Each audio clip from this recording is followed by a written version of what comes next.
P farming 47 में आप सभी का एक बार फिर से स्वागत है। तो आज हम बात करने वाले हैं जो मूंग की फसल है, इसमें जो कोकड़ा रोग लगता है इसको हम किस प्रकार से कंट्रोल कर सकते हैं। मूंग की फसल में अगर बेसिकली देखा जाए तो मूंग की फसल में क्या है कि दो वजह से कोकड़ा लगता है। पहला तो ये कि अगर आपकी मूंग की फसल में आपने सही समय पर अगर स्प्रे नहीं किया है, स्टार्टिंग जो डेज रहते हैं आपने जैसे बुआई की है, बिजाई की है, उसके अगर देखा जाए तो लगभग 5 से लेकर 7 दिनों में आपको पर डे जाना है। बेसिकली अगर देखा जाए तो जैसे आपका उदाहरण के लिए अगर देखा जाए कि आपका जो प्लाट है ये 5 एकड़ का है और 5 एकड़ को आपको भिजाने के लिए 5 दिन लग जाते हैं। तो जहां आपने फर्स्ट डे सिंचाई की है वहां आपको जाना है। अगर वहां आपको स्टार्टिंग जो डे से 5 से लेकर 7 दिनों में अगर वहां पर आपका इंसेक्ट लग चुका है, बाई चांस अगर उसमें अंडे दे चुके हैं इल्ली ने या फिर इल्ली ने थोड़ा बहुत डैमेज कर दिया है, तो आपको इसी कंडीशन में क्या करना है कि आपको स्प्रे करना है। एक कॉन्टैक्ट बेस में जो इंसेक्टिसाइड रहता है उसका और एक सिस्टमिक तरीके से जो काम करने वाला है इंसेक्टिसाइड उसका आपको स्प्रे करना है, ताकि आपकी जो मूंग की फसल है ये लेट ना हो सके। क्योंकि पहले भी जो वीडियो से हमने आपको सभी को बताया था कि अगर आपकी मूंग की फसल में आप सही समय पर स्प्रे नहीं कर पाते हैं तो क्या होता है कि आपकी मूंग की फसल में इसकी जो ग्रोथ है ये लगभग 15 से 20 दिनों के लिए रुक जाती है। उसमें क्या है किसानों को काफ़ी ज़्यादा नुकसान भी देखने को मिलता है। और सेकंड जो रहता है इसमें क्या होता है कि आपकी मूंग की फसल आपने काफ़ी ज़्यादा अर्ली सोइंग करके रखी है। जैसे अर्ली सोइंग में अगर देखा जाए तो जनवरी में, फरवरी में अगर आपने बुआई करके रखी है तो इसी कंडीशन में क्या होता है कि आपकी जो मूंग की फसल है ये ग्रोथ नहीं ले पाती है। क्योंकि जनवरी फरवरी में अगर देखा जाए तो टेम्परेचर काफ़ी ज़्यादा डाउन रहता है और ठंड की वजह से आपकी जो मूंग की फसल ये ग्रोथ नहीं ले पाती है। तो अगर आपने अर्ली सोइंग करके रखी है तो इसके लिए आप कमेंट बॉक्स में कमेंट कर सकते हैं, ताकि जो अर्ली सोइंग वाले जो किसान हैं उनके लिए हम स्पेशल एक वीडियो अलग से बनाएं। अभी बेसिकली अगर देखा जाए तो ऐसे किसान जिनमें कि कुकड़ा लगा हुआ है, उनकी फसल में कुकड़ा लगा हुआ है, वह सिर्फ इल्ली की वजह से लगा हुआ है। काफ़ी किसान ये सोच रहे हैं कि हमारी मूंग की जो फसल है इसमें जो कुकड़ा लगा हुआ है अगर इसकी कंडीशन देखें तो इसमें थ्रिप्स का अटैक है। तो भैया थ्रिप्स का अटैक नहीं रहता है, थ्रिप्स के चक्कर में नहीं पड़े। लेकिन फिर भी अगर आपको लग रहा है कि हमारी जो मूंग की फसल है इसमें थ्रिप्स है तो इसमें आपको कॉन्टैक्ट बेस पे लेना है डाइफेंथुरान। ये क्या करता है कि थ्रिप्स को भी कंट्रोल करता है, लगभग जो सफिंग पेस्ट है इनको कंट्रोल करता है। उसके साथ में जो चॉइंग वाले पेस्ट हैं जो इल्लियाँ वगैरह रहती हैं इनको भी ये कंट्रोल करता है। मतलब इसके साथ में डाइफेंथुरान के साथ में आपको क्रोलेंट्रा नीलीप्रोल लेना है, तो जो कि आपको काफ़ी अच्छा रिजल्ट देता है। तो आपको डाइफेंथुरान के साथ में क्रोलेंट्रा नीलीप्रोल अगर मिक्स करके डालते हैं तो उसका काफ़ी अच्छा रिजल्ट मिलता है। अब कई किसान ये सोच रहे हैं कि भैया हमने जैसे स्प्रे करा और स्प्रे करने के बाद फिर से हमारे प्लाट में इल्लियाँ लग चुकी है। तो देखिए इल्लियाँ लगना और इल्लियाँ फिर से आना, अब इनमें क्या फ़र्क रहता है इसके बारे में बात कर लेते हैं। देखिए जैसे ही मूंग की फसल में आपने देखा और आपकी जो मूंग की फसल में आपने स्प्रे किया, लेकिन 4 दिनों के बाद क्या हुआ कि आपकी मूंग की फसल में उसी प्रकार की इल्लियाँ फिर से लग गई।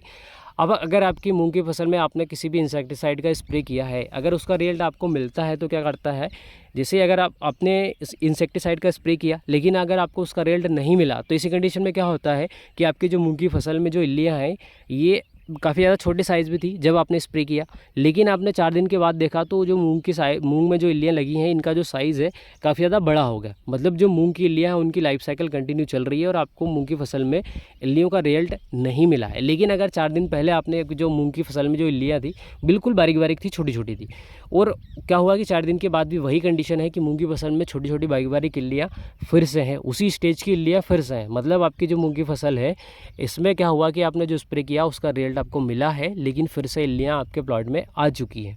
अभी अगर वर्तमान समय की अगर बात करें तो इस कंडीशन में क्या हो रहा है कि जो मूंग की फसल है इसमें अभी अगर वर्तमान समय में देखा जाए तो क्लाइमेट में काफ़ी ज़्यादा चेंजेस आ रहे हैं। मतलब दिन का टेम्परेचर काफ़ी ज़्यादा हाई हो रहा है, कूलर चलाना पड़ रहा है, और रात में अगर देखा जाए तो रजाई ओढ़ना पड़ रहा है। मतलब काफ़ी ज़्यादा ठंडी लग रही है, काफ़ी ज़्यादा जो टेम्परेचर है डाउन हो रहा है।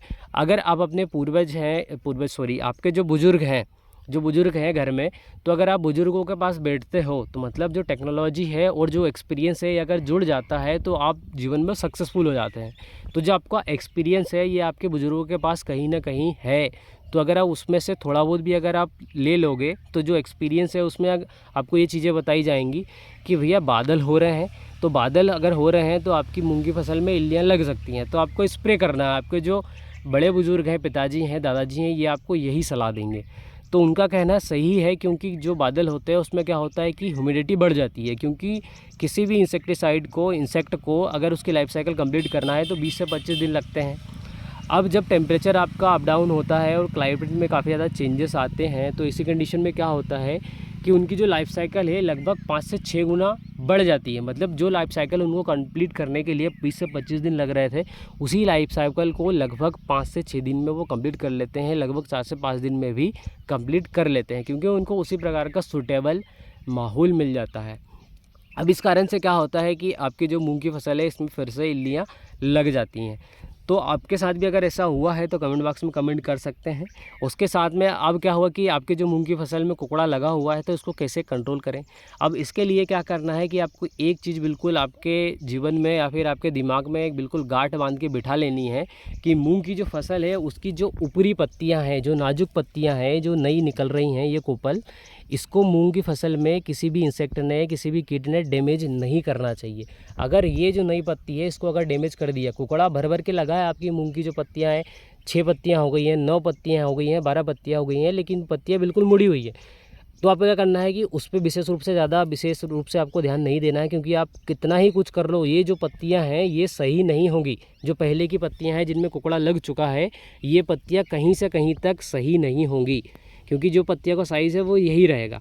अब क्या करना है कि जो नई पत्तियां आपकी आ रही हैं, जैसे कि अगर बाई चांस अगर ये पौधा देख लें तो इसमें क्या है कि जो नई पत्तियां आ रही हैं इसमें आपको इल्लियां लगी हुई दिखेंगी। थोड़ा शायद कैमरे में आपको सही तरीके से नहीं दिख पाएगा, तो मैं आपको थोड़ा सा दिखाई देता हूँ, अगर आपको दिख जाता है तो ठीक है।